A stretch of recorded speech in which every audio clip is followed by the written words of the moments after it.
জামাতের নেতা শাহজাহান চৌধুরী আবার আলোচনায় এসেছেন। তবে এবারে আলোচনাটা কিন্তু পরের কোনো ঘটনা নিয়ে নয়, বরং আগে যে ঘটনা নিয়ে আলোচনায় এসেছিলেন তারও আগের একটা ঘটনা আজকে প্রকাশিত হয়েছে।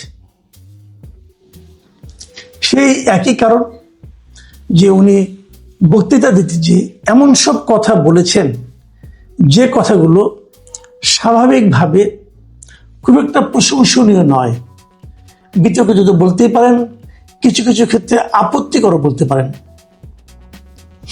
উনি আগে যেটা প্রকাশিত হয়েছিল এর আগে, সেখানে উনি কি বলেছিলেন? সেখানে উনি একটা সমাবেশে সংগঠক যারা ছিল জামাত ইসলামের, সেই সমাবেশে সেখানে জামাত ইসলামের আমির সাহেবও ছিলেন, আমির ডাক্তার শফিকুর রহমানও ছিলেন। এটা দুদিন আগের ঘটনা। এবং সেখানে উনি এমন সব কথা বলেছিলেন যাতে নাকি অনেকে বলেছিল যে জামাতের ভেতরের চিত্রটা ধীরে ধীরে প্রকাশিত হচ্ছে। সেখানে তিনি বলেছিলেন যে কথাগুলো, সেটা আমি আরেকবার আপনাদের স্মরণ করিয়ে দিই। সেটা উনি বলেছিলেন যে প্রশাসনকে আমাদের কথা শুনতে হবে, পুলিশ আমাদের পিছিয়ে পিছিয়ে ঘুরবে, আমরা যাকে বলবো তার বিরুদ্ধে মামলা দিতে হবে, আমরা যাকে বলবো তাকে গ্রেফতার করতে হবে, এ ধরনের কথা। এবং সেখানে উনি আরো একটা গুরুত্বপূর্ণ কথা বলেছিলেন যে এদিকে প্রশাসনিকভাবে হয়তো আপত্তি নয়, কিন্তু অনেকে ধর্মীয়ভাবে সেটাকে আপত্তিকর মনে করতে পারেন। সেখানে বলেছিলেন যে আমি মনে করি যে আল্লাহ তাআলা সিদ্ধান্ত নিয়েছেন জামাতে ইসলামকে ক্ষমতায় নেবেন। মানে উনি মনে করেন যে আল্লাহ তাআলা জামাতে ইসলামকে ক্ষমতায় নেওয়ার ব্যাপারে সিদ্ধান্ত নিয়েছেন। এটা উনি কেন মনে করেন, কিভাবে মনে করেন, কি যুক্তিতে মনে করেন, সেটা ওনার ব্যাপার। কিন্তু এগুলো নিয়ে কিন্তু আলোচনা হয়েছে, আমি নিজেও আলোচনা করেছিলাম। এখন ওনার যে ভিডিওটা আবার নতুন করে আলোচনায় এসেছে, সে ভিডিওতে দেখা যাচ্ছে যে উনি বলেছেন, একটা 1 মিনিট 40 সেকেন্ডের একটা ভিডিও, সেখানে উনি চট্টগ্রামের আঞ্চলিক ভাষায় বক্তব্য দিচ্ছিলেন।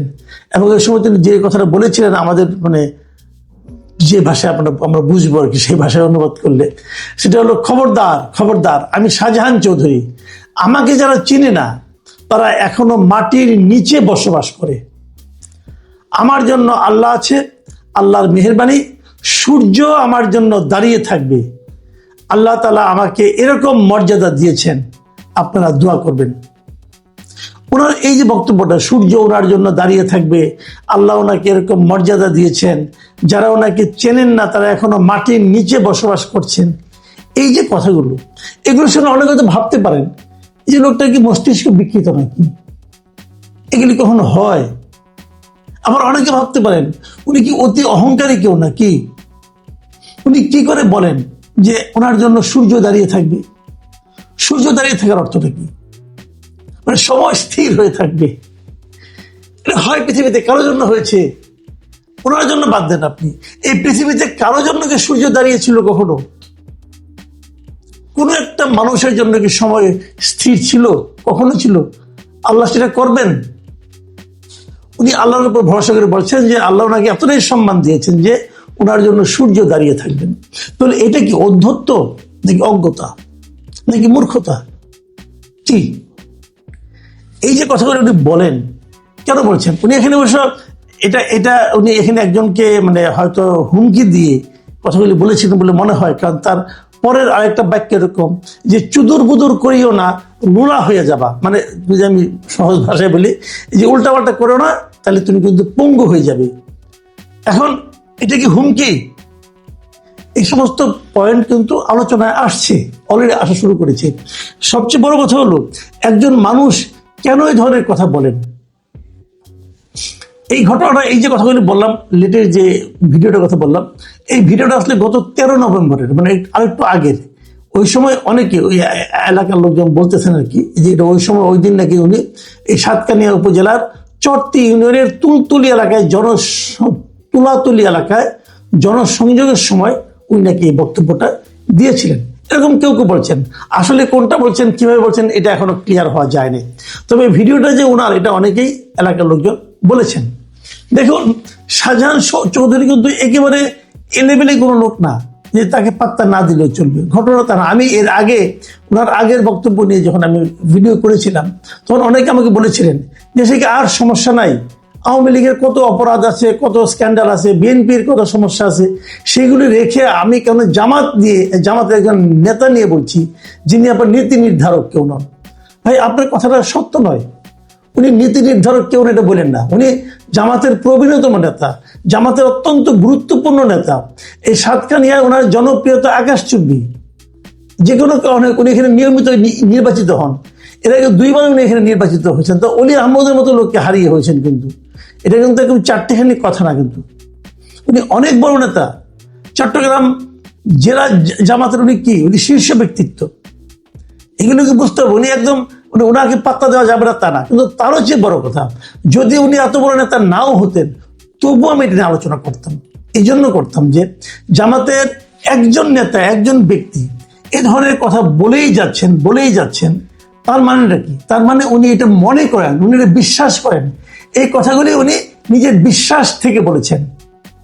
অনেক সময় এমন হয় মানুষ অপ্রকৃতস্থ হয়ে যায়, হয়তো বিভিন্ন কারণে, কিন্তু ওনার তার অপ্রকৃতস্থ হওয়ার মতো কোনো কারণ নেই। উনি খুবই ধার্মিক একজন মানুষ।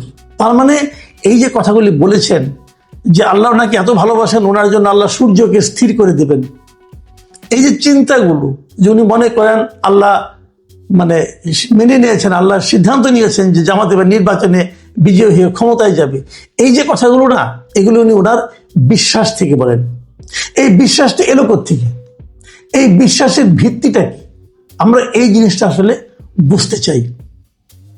আপনারা তো বলবেন যে না জামাত এবার ভালো করছে, জামাতের সঙ্গে বিভিন্ন ছাত্র সংগঠনের, জামাতে যারা ছাত্র সংগঠন আছে তারা বিভিন্ন ছাত্র সংসদে বিজয়ী হয়েছে, এটা দেখেও তিনি বলেছেন। না, এত কাঁচা কাজ করার লোক উনি না।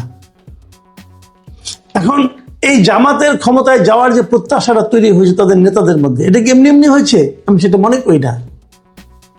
এর পেছনে অন্য কিছু কারণ আছে। তারা অবশ্যই ভালো গণসংযোগ করেছেন। আমি যতটুকু জানি জামাত এরই মধ্যে দেশের প্রত্যেকটা বাড়িতে একবার করে জামাতের কেউ না কেউ গিয়েছিল তাদের ভোটের জন্য, তারা এরকম দাবি করেন আর কি। যদি সেটা হয় তাহলে জামাত অনেক দূর অগ্রসর হয়ে গেছে, এবং সেটা অগ্রসর হওয়ার কিন্তু আমি কিন্তু মন্দ কিছু বলছি না, কিন্তু আমার আশঙ্কাটা হলো, আমার ভয়টা হলো সেখানে যে এই ধরনের লোক যদি ক্ষমতায় যায় তখন কি হবে।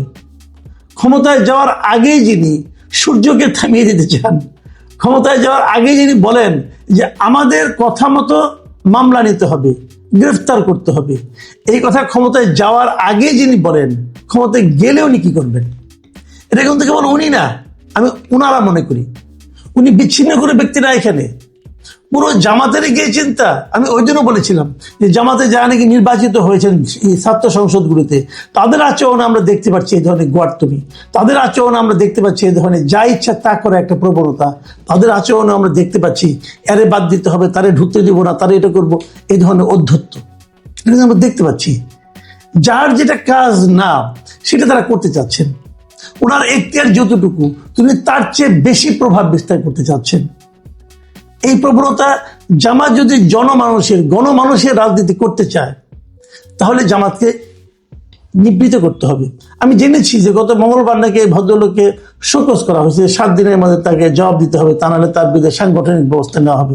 আমি এটা শুনেছি, কি সাংগঠনিক ব্যবস্থা নেবে সেটা আমি বলতে পারবো না, কিন্তু আমার কথাটা হলো গিয়ে নেওয়া হোক বা না হোক সেটা আলোচনা হলো গিয়ে ওনার বিরুদ্ধে এই সমস্ত এমন কোনো ব্যবস্থা কি নেওয়া সম্ভব হবে যে কারণে জামাতের অন্যান্য নেতা যাদের মধ্যে এই ধরনের চিন্তা সক্রিয় হয়ে গেছে তাদের সেই চিন্তাগুলো থামবে, তাদের সেই অধ্যত্ব থামবে।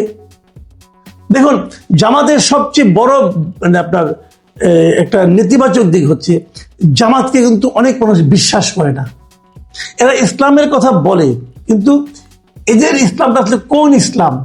সেই ইসলামটা আসলে আমরা যে ইসলাম, আমরা সুন্নি ইসলাম মুসলমান যারা যেটা পালন করি, যেমন আপনার হেফাজতে ইসলাম, এরা কিন্তু কওমি মাদ্রাসাগুলি এদের এই লোকগুলি এরা। তো এই কওমি মাদ্রাসা যারা নাকি পড়াশোনা করেন, যারা শিক্ষক আছেন, তারা কি জামাতে ইসলামের যে ইসলাম যেটা তারা যেভাবে বলে জীবনযাপন করার কথা বলে সেটাকে কি তারা স্বীকার করেন? এটা কিন্তু আমার সন্দেহ আছে, কারণ তাদের কথাবার্তা আমি অন্যরকম শুনি। তো সেক্ষেত্রে জামাতে ইসলামটা কোন ইসলাম এটাও কিন্তু আলোচনা। এবং তারা যেটা বলেছেন যে সূর্য থামিয়ে দেওয়া আল্লাহ সিদ্ধান্ত নিয়েছেন, আমি মনে করি এই যে কথাগুলি বলেছেন এগুলো কি আসলে ইসলামের সঙ্গে খুব সঙ্গতিপূর্ণ? এই প্রশ্নগুলি কিন্তু মানুষ করা শুরু করেছে ভাই। আমি জামাত ইসলামকে রিকোয়েস্ট করব, ভাই আমি বাংলাদেশের প্রত্যেকটা রাজনৈতিক দলকে পছন্দ করি, আবার প্রত্যেকটা রাজনৈতিক দলের ভুল ভ্রান্তিকে অপছন্দ করি।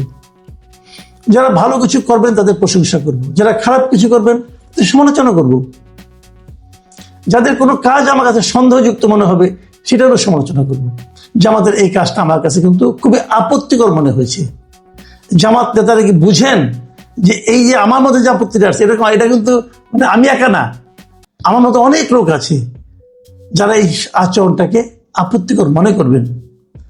আপনারা কেবল শাহজাহান চৌধুরীকে বোঝালে হবে না, শাহজাহান চৌধুরীর বিরুদ্ধে অ্যাকশন নিলেই হবে না। এই জিনিস যেন আরো না যায়, আরো দেখা না যায়। এখন যদি আপনারা দেখা নাও দেন, এখন যদি আপনারা খুবই ভালো ব্যবহার করেন, তবুও কিন্তু মানুষ সন্দেহ করবে, বলবে কি যে অভিনয় করতেছে। আসলে শাহজাহান চৌধুরী যেটা বলছে ওটি তারা করতে চায়। এই যে মানুষের মনোভাব, এখান থেকে কিভাবে ব্যাক করাবেন? আমার মনে হয় জামাতের জন্য সামনে এটা একটা বড় চ্যালেঞ্জ হিসেবে আসতে পারে। আমরা চাই না যে কোনো রাজনৈতিক দলের মধ্যে, কোনো রাজনৈতিক দলের নেতার মধ্যে, যত বড় নেতা হোক, তার মধ্যে এমন ঔদ্ধত্য দেখা যায়। আমরা চাই নেতারা হবেন বিনয়ী, সাধারণ জনগণ যেন ওই নেতার আচরণ দেখে তার উপর ভরসা করতে পারে। সাধারণ মানুষ যদি ওই নেতাকে দেখে ভয় পায়,